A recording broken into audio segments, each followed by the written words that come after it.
Rien ne va plus entre Sergio Ramos et le PSG, le légendaire défenseur espagnol pourrait déjà plier bagages et un club serait prêt à le sortir de cette galère. Restez bien connectés, on vous explique tout ça dans un instant. Bonjour à toutes et à tous et bienvenue dans ce premier JT Foot Mercato de la semaine. L'été dernier, le PSG mettait la main sur Sergio Ramos qui était considéré comme l'un des meilleurs défenseurs de la dernière décennie. Mais depuis, son aventure dans la capitale tourne à la tragicomédie. 5 petites apparitions sous le maillot rouge et bleu, un but et un carton rouge. Voici le très maigre bilan du défenseur espagnol depuis son arrivée au Paris Saint-Germain. Difficile de ne pas le qualifier de flop tant les espoirs placés en lui étaient énormes. Le joueur de 35 ans passe le plus clair de son temps à l'infirmerie ou à la salle de sport pour se remettre de ses nombreux pépins physiques. Malgré tout, il garde une belle cote sur le marché et selon nos informations, un club surprise serait prêt à sauver le soldat Ramos. Il s'agit des Los Angeles Galaxy, ancien club d'un certain David Beckham. Le club de MLS est intéressé dès à présent par une arrivée aux États-Unis. Le championnat a repris ses droits ce week-end et le mercato ouvrira ses portes entre le 7 juillet et le 4 août. Reste à connaître l'avis du principal intéressé qui est lié au club parisien jusqu'en 2023. Son ancien club du Real Madrid prépare quant à lui déjà la saison prochaine et une politique de rapatriement serait envisagée. L'objectif ultime de cet été est bien évidemment Kylian Mbappé, mais il y a également d'autres secteurs dans lesquels le Real Madrid souhaite se renforcer. Au poste de latéral droit notamment où Dani Carvajal semble bien seul sur son côté. Et bien selon le quotidien espagnol AS, Alvaro Odriozola devrait faire son retour à Madrid. Son prêt concluant à la Fiorentina aurait convaincu les dirigeants madrilènes de le rappeler. Le petit prodige japonais Takefusa Kubo devrait lui aussi faire son retour à la Casablanca. Le joueur de 20 ans est sur un troisième prêt depuis son arrivée à l'été 2020 et réalise des prestations plutôt convaincantes avec Majorque. Un retour rendu possible grâce à la future naturalisation de Vinicius Junior qui va libérer une place d'extra communautaire. En revanche, pour la pépite brésilienne Reinier, ça se complique. Arrivé en janvier 2020 en provenance de Flamengo contre un chèque de 30 millions d'euros, le joueur de 20 ans n'a encore jamais évolué avec les merengues, lui qui a été prêté 2 ans à Dortmund pour s'aguerrir.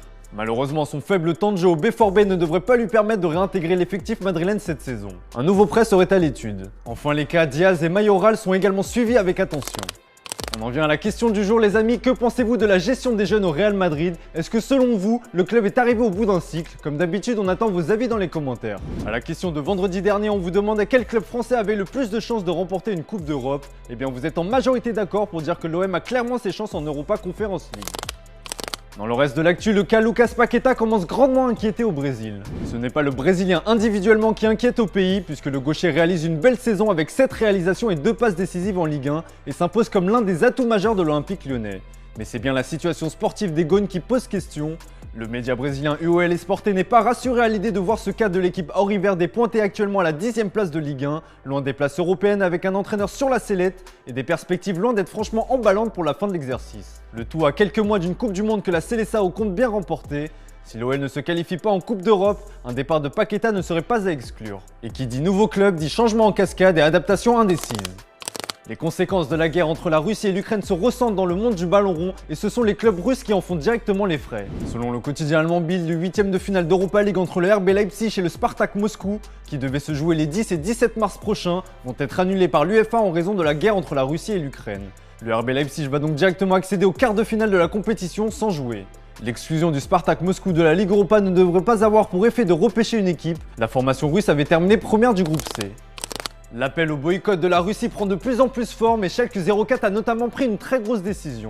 Ce lundi, le club allemand a annoncé avoir rompu son contrat avec son sponsor principal russe Gazprom, une décision forte puisque la collaboration datait de 2006. Toujours pas de retraite à l'horizon pour l'éternel Gianluigi Buffon. À 44 ans, le portier italien compte bien prolonger le plaisir avec Parme, son club formateur qu'il a rejoint l'été dernier. Il a signé un contrat jusqu'en 2024 et a bien l'intention de ramener Parme en Serie A. Allez, on se quitte avec l'image du jour les amis, vous n'êtes pas sans savoir que Marcelo Bielsa a été limogé ce week-end après la défaite de Leeds 4-0 face à Tottenham, un départ qui a été très mal vécu par les supporters qui se sont empressés de le saluer une dernière fois. Thank you for everything, Marcelo. Thank you very much.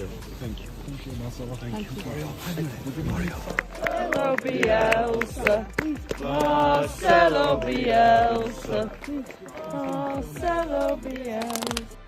Voilà, c'est tout pour aujourd'hui. Merci pour votre fidélité. Bonne soirée à vous. On se retrouve dès demain pour un nouveau JT Foot Mercato.